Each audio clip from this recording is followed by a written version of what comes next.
Gracias. Esta mañana nos acompañan aquí en el estudio el doctor Horacio Vives, usted lo conoce bien, analista político electoral, y el doctor Gustavo López Montiel, académico y analista.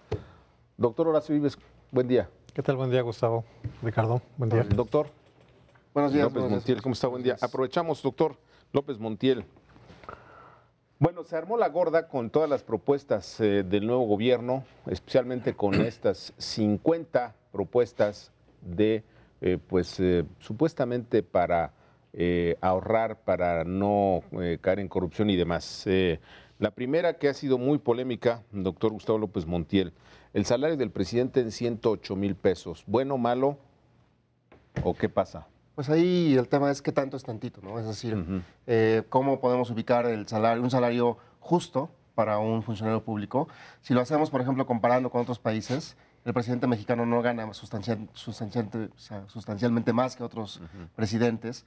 Y si lo comparamos con respecto, por ejemplo, a la iniciativa privada, ganan sustancialmente un poco menos. Entonces ahí el tema es hasta qué punto realmente implica el tema del salario es relevante.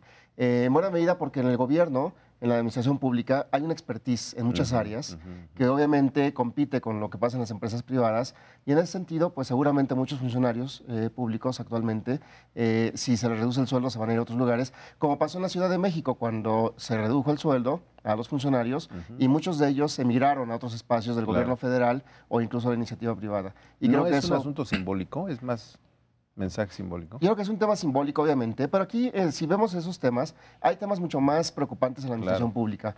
Funcionarios a los que les pagan cada 6 meses, por ejemplo, contratos que se les paga cada seis meses, contratos que se les paga anual. Y ahí el tema es, como tal vez no hay experiencia en el trabajo de la función pública federal, pues entonces no se ven esos problemas que son mucho más agudos, me parece. Claro. Doctor Horacio Vives, ¿esto significa pagarle 108,000 pesos al presidente, que se comprimen los salarios para abajo, no? Según me decía un líder sindical hace unos días. Así es, porque la idea, hasta donde entiendo, es evidentemente respetar esta ley de salarios máximos y nadie puede ganar por encima del presidente de la República. Entonces, la Administración Pública Federal estaría, digamos, obligada a hacer estos ajustes hacia abajo, además haciendo, por lo que entiendo, trazando, digamos, un límite entre el $1,000,000 anual, pero en esa medida implicaría que burocracia que está capacitada, porque coincido con Gustavo, normalmente esos salarios, si bien en algunos casos pueden ser abusivos o exagerados, me parece que tiene que ver con servidores públicos, con capacitados bien, claro, que además tiene que ver con dedicación, con compromiso con técnicas en áreas específicas del servicio público y también que pueden ser actividades de riesgo, y creo que esto es importante señalarlos. La lógica parte de que tiene que ser un servidor público razonablemente bien pagado para que no sea rehén de determinado sujeto que eventualmente pueda hacer un acto de corrupción, que no está exento, pero creo que va en esa lógica, digamos, de proteger con un salario decoroso, digno a un servidor público que tiene actividades de riesgo. Una pregunta para los dos, la misma. ¿Es empobrecimiento de la burocracia por decreto, doctor? Bueno, hay una parte de eso. Hay una ley de la misma Constitución dice que nadie puede ganar más que el presidente. Sin embargo, por ejemplo, en los manuales que tiene Hacienda para ubicar los salarios, hay muchas posibilidades de mover los sueldos. Aquí habrá que ver cómo se fundamenta, porque además la misma Constitución dice que el salario se integra, o el sueldo más bien se integra, por el sueldo base y las prestaciones. Y entonces aquí va a haber una avalancha, me parece, de amparos para los funcionarios a los que se les reduzca el sueldo. Claro. Doctor. Mira, yo creo que se estigmatiza a los servidores públicos, que de entrada es una población que en general, digamos, cuando de repente hace falta incrementar la base impositiva, bueno, pues ¿a quién tienes? A los que ya están cautivos, claro, ¿no? Creo que me parece que se selecciona, digamos, un mal perfil en términos de señalarlo como adversario o como un grupo que necesariamente tuvo que haber estado abusando durante los gobiernos anteriores de una situación de privilegio, y creo que no es adecuado, porque además si se suma el asunto de la reducción de salario con la división de las dependencias del gobierno federal, pues esto complica de manera innecesaria y todavía más la proyección del servicio de estos trabajadores y de pues cómo van a organizarse en términos de sus familias, del ingreso y de la actividad que tengan que realizar en el gobierno, ¿no? Mire, algunos servidores públicos son tratados literalmente como perros del mal. Hay por ahí una persona del nuevo gobierno, o que dicen que le van a dar el cargo, que se expresa de ellos verdaderamente de una manera horrible. Pero hay un segundo asunto, que es la polémica reducción del 70% del personal de confianza. Mire, yo estuve preguntando a un líder sindical de las pues agrupaciones grandotas y me dijo, no tenemos números, pero por ahí del 70%, entre 70 y 80% de los trabajadores de confianza votaron por López Obrador. Iban a ser echados. Se calcula que son por ahí de 200,000. ¿Qué significa esto? Pues creo que significa un desmantelamiento de una buena parte de la expertise del gobierno. Como se comentaba hace un momento, hay una estigmatización de los funcionarios públicos, pero no todos los funcionarios públicos son los consejeros del INE o los magistrados de la Corte, perdón, los ministros de la Corte, sino que hay una expertise construido. Por ejemplo, están la parte áreas tan específicas como telecomunicaciones, energía, no sé, turismo, áreas que tienen ya un expertise construido y que la iniciativa privada estaría peleando por ellos, porque ya tienen una formación, conocen... un capital muy importante. Así es, conocen del gobierno, conocen sus fallas, conocen sus fortalezas. Virtudes. Y entonces estaríamos, el público, los ciudadanos, estaremos formando cuadros para otros espacios. O sea, estaríamos con el dinero público formando cuadros para la iniciativa privada. Así es, y para espacios internacionales. Claro, eso es... Entonces creo que eso es uno de los grandes errores que pasarían si esto ocurre.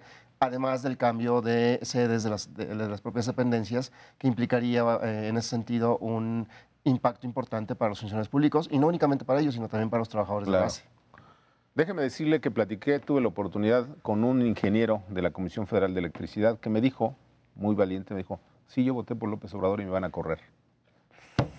Terrible, doctor. A ver, yo veo importante hacer este ejercicio en términos de mapear bien cómo está toda la administración pública federal para evitar duplicidades, que en efecto las hay, pero tomar como criterio que se va a recortar a determinado porcentaje Primero, de todas las áreas. ¿Por qué el 70%? ¿A partir de qué? Exacto, creo que es una cuestión un poco arbitraria y que de alguna manera tiene que ver con esta lógica de hacer una... enorme limpia y de austeridad, pero creo que está mal encausada. Y coincido con Gustavo, hay un refrán, los anglosajones lo utilizan, dicen, you pay peanuts, you get monkeys, ¿no? Esto es, si tú pagas cacahuates, pues seguramente vas a tener monos. Entonces, creo que la lógica es, el servicio público se debe de tomar en cuenta como una actividad que requiere mucha dignidad y que hay que pagarle el salario que corresponde y que pueda desempeñar, digamos, de manera adecuada sus funciones y la de, digamos, de tu familia, de todo lo que tengas proyectado para hacer. Estoy de acuerdo en que se deben determinar muchos de los excesos, de los privilegios y de las prestaciones, pero ya la combinación de prestaciones más atacar directamente el salario me parece pues de una gravedad, sin duda alguna, porque no veo, digamos, un diagnóstico que justifique cómo se tendría que hacer esta reducción para hacer más eficiente el gobierno, sino en realidad una cuestión muy arbitraria de jalar parejo, ¿no? Durísimo. Otro punto, el también muy controvertido punto 26, que se lo hemos estado platicando aquí, de hecho es un tema que nosotros dimos en redes sociales en primicia. Dice el punto 26 que está prohibido que un servidor público ponga a trabajar o le consiga chamba a un pariente. ¿Y qué cree? Que la tía de la esposa de López Obrador pues va a la Embajada de México en Washington. Palo. ¿Qué significa, doctor? Bueno, creo que si se concreta, como me parece que ya se ha anunciado. Ya lo anunciaron, ya se lo presentaron a los enviados de Trump. Así es, sería uno de los temas controvertidos de estos 50 puntos que dio a conocer, en buena medida porque si bien tal vez no cae en el espacio del nepotismo, se acerca mucho a la tentación en el futuro y en la medida en la que vaya modificándose la propia estructura de la administración pública. Y como hemos visto con los últimos presidentes, al final los grupos, el gabinete que comienza obviamente no es el que concluye. Claro. Se va desmoronando obviamente porque el gabinete pasa por distintos espacios. Ayer nos decían aquí en la mesa que el primer gabinete no va a llegar ni al segundo año. Normalmente hay un periodo de 2 años, porque es un gabinete que le da viabilidad al gobierno y luego entra otro momento. ¿Qué va a pasar en ese momento cuando se vaya desmoronando y no queden únicamente más que tal vez sus hijos o tal vez algunos otros cercanos que pueden entrar a estos espacios, con el objeto de llenar espacios, que pueden entrar a estas prácticas? Una situación muy difícil, doctor. Pues hemos visto en estos días una revisión de muchos de los anuncios que se habían dado y digamos, a mí un poco la parte que me preocupa es que gente que estaba postulada para un cargo legislativo ahora está pensada para que ocupe un cargo en la rama de gobierno, en la administración, en la rama ejecutiva, que eventualmente también esto puede cambiar, puede hacer, digamos, claro, los cambios de que quiera, digamos, de aquí hasta que empiece formalmente el gobierno y después. Mira, yo creo que sí es importante acabar con prácticas de nepotismo, pero por otra parte creo que también es muy injusto. ¿Por qué? Porque si alguien que tiene vocación, talento y capacidad para el servicio público y tuviera que estar en alguna área, resulta que es pariente, también aquí habrá que determinar el grado de cercanía, ¿no? Está imposibilitado para desarrollar alguna otra actividad. Creo que me parece que puede caerse también en el lado de no aprovechar, ¿no? Claro, de no aprovechar el talento que pueda ocuparse en alguna otra área. Entonces, creo que tiene que ver de nueva cuenta con esta lógica de dar un ejemplo que sea contundente, pero que no está bien pensado y bien diagnosticado. Claro. Déjeme, le platico que la esposa del señor John Ackerman, ya sabe, un hombre muy cercano a López Obrador, va a ser secretaria de Estado. Bueno, pues el señor Ackerman se quedó sin chamba. Si siguen, por supuesto, estas reglas. Bueno, vámonos a otro asunto. La consulta, dijo López Obrador que iba a consultar para el caso del aeropuerto, para otros temas como la marihuana, etcétera. Hay como 5 o 6 consultas.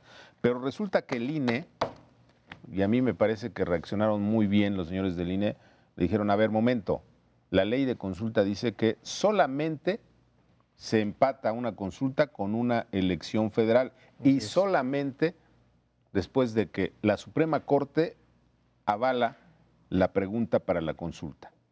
Entonces se caen las consultas. Otro golpe, doctor. Sí, lo que pensó que sería en la Ciudad de México, donde sí se pueden hacer consultas y otras cosas. En el contexto federal no estaba regulado hasta la ley de consulta popular, y en ese sentido, pues obviamente se empatan obviamente en el contexto de las elecciones, que deberían saber porque al final de cuentas se había propuesto en la elección pasada la consulta para la reforma energética, que la misma Corte dijo que no procedía. Y en ese sentido me parece que si bien se puede, eventualmente puede decir vamos a hacer la consulta de cualquier manera, vamos a abrirla como se abrió, por ejemplo, con me parece que con el horario de verano, no me acuerdo, o con el segundo piso también, que se abrió a través del teléfono y entonces, y al final no se tomaron en cuenta, me parece, los resultados. Pero me parece que es un tema, pero además controvertido porque pues el aeropuerto tiene que ver con un tema técnico, a final de cuentas. No necesariamente de aceptación de la ciudadanía en términos de si queremos o no queremos. Claro. Necesitamos tener aeropuertos y creo que ese sería uno de los aspectos controvertidos de una Claro, y hay ahí una situación que pues sí resulta muy controvertida. ¿Usted sabe algo de aeropuertos? Yo no, ¿eh? Claro. Sí sé que se necesita porque con frecuencia por la chamba lo utilizan todos los que lo usamos por trabajo o por vacaciones, lo que sea. Pero ¿qué pasa aquí, doctor? ¿Por qué esta situación de consultar algo que técnicamente pues estamos incapacitados? A ver, yo creo que el aeropuerto, como fue un tema tan mediático y central a lo largo de la campaña, es difícil encontrarle la salida. Entonces, antes de tomar una decisión sobre qué hacer es, de alguna manera, pasarle la bolita a los ciudadanos. O sea, ¿lo quieren desactivar de alguna manera? Yo creo que sí, va en esa lógica. Pero en efecto el INE tiene toda la razón, porque así como está la ley de consulta popular al día de hoy, no se puede realizar. ¿Por qué? Porque en efecto se tiene que empatar con una elección federal y pues supuestamente esto lo tendrían que hacer, digamos, los primeros meses entrando el gobierno. Ahora, puede ser que tengan pensado, bueno, como tenemos mayoría o vamos a tener una mayoría en el legislativo, pues podemos podemos cambiar la ley para eventualmente hacer estas consultas. Y porque, como se señaló, en efecto la Corte la tiene que validar. Y creo que además del tema técnico que, digamos, es cierto que los ciudadanos tendríamos que aprender de aeronáutica, de telecomunicaciones, en fin, una serie de cosas para estar medianamente en una posición para opinar sobre ese tema tan específico.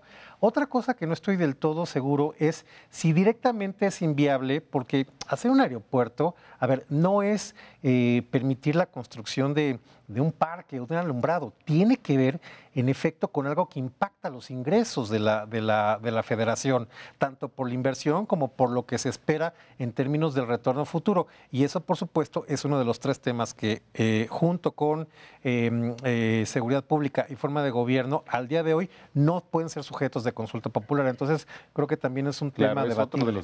Tienes razón, ese es un buen comentario.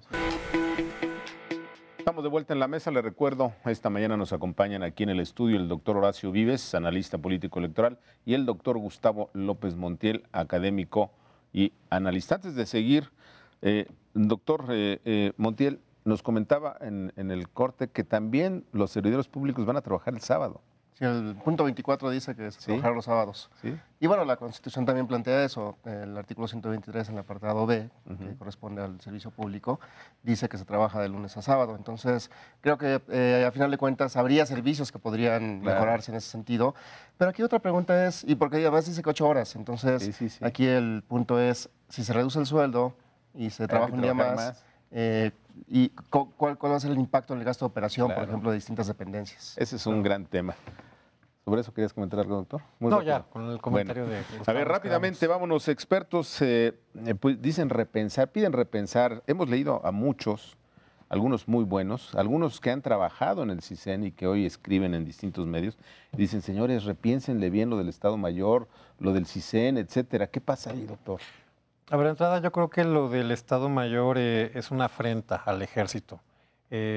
¿Por qué? Porque significa pertenecer al Estado Mayor a un cuerpo de élite que puede desempeñar funciones que son muy relevantes en términos de apoyo claro, por supuesto, al presidente y a su primer entorno, sin necesidad de tener que escalar hasta los rangos más altos de las armas, ¿no? Digamos, del ejército y de la marina. Entonces, la verdad es que creo que no ayuda en nada una institución que creo que tiene tanto prestigio y que de alguna manera le da, digamos, una significancia a la investidura presidencial que me parece necesaria. No creo que sea ni de lujo, ni de ornato, ni ninguna frivolidad. Exceso, entonces tampoco. Creo que no le veo ahí sentido de hacer ese desaire a las Fuerzas Armadas, ¿no? Claro. Doctor Montiel, el CISEN. Bueno, se dice que va a desaparecer, pero creo que se va a reconvertir en otra instancia. Una instancia de inteligencia. Creo que un Estado sin un espacio de inteligencia no tiene la capacidad o los espacios para mantener su seguridad. Y creo que aquí el tema tiene que ver no únicamente, por ejemplo, en el caso del Estado Mayor también, no únicamente con el hecho del candidato que ganó, sino más bien ahora se va a convertir en el presidente, en la institución, en una investidura. Y creo que en ese contexto tendría que sopesarse. No es la persona, sino la institución. Así es, y revalorarse. Al final de cuentas va a ser presidente de todos los que votaron por él y los que no votaron por él. De los que no votaron también es el presidente. Y al final de cuentas creo que ese es el papel que cumplen esas instituciones. Sí, a ver, sin duda. Un comentario. Sí, creo que lo del CISEN es importantísimo, ya sea que le cambien el nombre, pero un Estado tiene que hacer necesariamente inteligencia. Tal vez he entendido que el CISEN se ha utilizado para espiar a algunos adversarios políticos y sin duda alguna puede ser ha ocurrido, es una mala práctica y se debe de erradicar, pero se debe de hacer inteligencia para justamente neutralizar junto con otras agencias y cooperación internacional a los adversarios del Estado y creo que eso no debería de desaparecer, ¿no? Medio minuto, el último tema, mover las secretarías de Estado. Cada vez yo he escuchado a algunos de los que van a ser secretarios que dicen, estamos convenciendo ya de que eso es una tontería. Doctor. Yo creo que es tremendamente absurdo. Mira, si fuera Brasil en los años 60 que quería, digamos, repoblar el territorio hacia una nueva región, ¿no? Tenía cierta lógica sacar el gobierno y crear una nueva capital. Pero aquí la verdad es que es absurdo, digamos, ya hay zonas del país que se desarrollaron y que tuvieron una movilidad social y laboral, no sé, por ejemplo, el Bajío, el norte del país. Sí. ¿A dónde quieres llevar esa gente? Y aparte se está proponiendo una atomización absurda. ¿Y por qué ciertos lugares?